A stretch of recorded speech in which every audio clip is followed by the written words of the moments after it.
আরও স্বস্তির খবর, দুর্যোগ কাটিয়ে একেবারে স্বস্তিতে পুরনো দিনে ফিরছে বলা যায় দুধিয়া, মিরিক এবং বক্সা।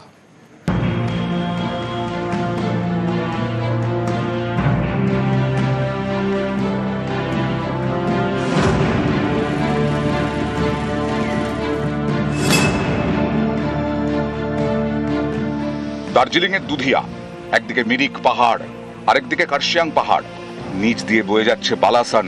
নদীর ওপরে শিলিগুড়ি মিরিক সংযোগকারী দুধিয়া ব্রিজ ভেঙে গেছে।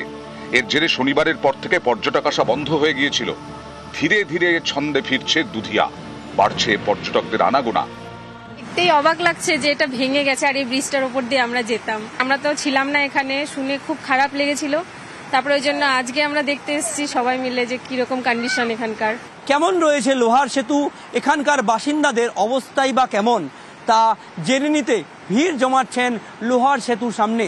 চলছে সেলফি তোলাও, এবং এই অবস্থার মধ্যে সহমর্মিতার বার্তা দিচ্ছেন পর্যটকরাও। এই রুটটা তো ভীষণভাবে ব্যস্ত রুট, সবাই মিরিক যায়, নেপাল বর্ডারেও যায় অনেকে ঘুরতে।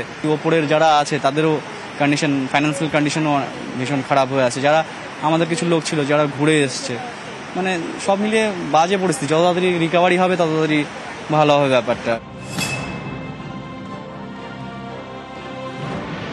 শনিবারের দুর্যোগে সব থেকে বেশি ক্ষতিগ্রস্ত দার্জিলিংয়ের মিরিক মহকুমা। মিরিকের হাল ফেরাতে ময়দানে প্রশাসন। ঘুম মিরিক সংযোগকারী রাজ্য সড়ক মেরামতির কাজ চলছে, গাড়ি চলাচল শুরু হয়ে গেছে। ধীরে ধীরে স্বাভাবিক হচ্ছে পাহাড়, স্বাভাবিক হচ্ছে মিরিক।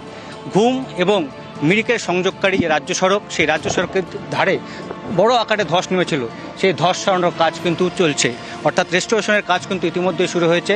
জেসিবি দিয়ে ধসের মাটি সরিয়ে কিন্তু ইতিমধ্যেই সেখানে রাস্তাটাকে আরও ক্লিয়ার করে দেওয়া হচ্ছে, যাতে অতি সহজেই গাড়ি চলাচল স্বাভাবিক হয়। দার্জিলিংয়ে ধীরে ধীরে বাড়ছে পর্যটকের সংখ্যা। ওই সময়টা আমাদের ভীষণ আর কি একটু অ্যাংজাইটি ছিল যে আমরা কখন পৌঁছবো, আদৌ পৌঁছতে পারবো কিনা।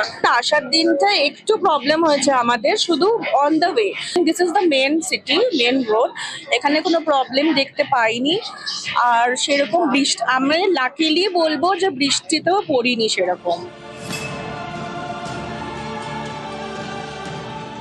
মঙ্গলবার থেকে খুলে গেছে আলিপুরদুয়ারের বক্সা টাইগার রিজার্ভ। চালু হয়ে গেছে সাফারি, আসতে শুরু করেছেন পর্যটকরা। আমরা এমনি খুব ভালো ঘুরলাম জয়ন্তী, রোদ্দুর আছে ঝকঝকে, খুব ভালো ওয়েদার। আমরা সাফারিও ঘুরলাম, খুব ভালো করলাম। আগের থেকে অবশ্যই কিছু স্বাভাবিকের দিকে আমরা এগোচ্ছি। উত্তরবঙ্গে বেশ কিছু অংশ, দু একটা জায়গা বাদ দিলে পরেও বেশ কিছু অংশে আমাদের পর্যটন শিল্পে বেশিরভাগ জায়গায় আমাদের ক্ষয়ক্ষতি হয়েছে। নিউজ 18 বাংলা।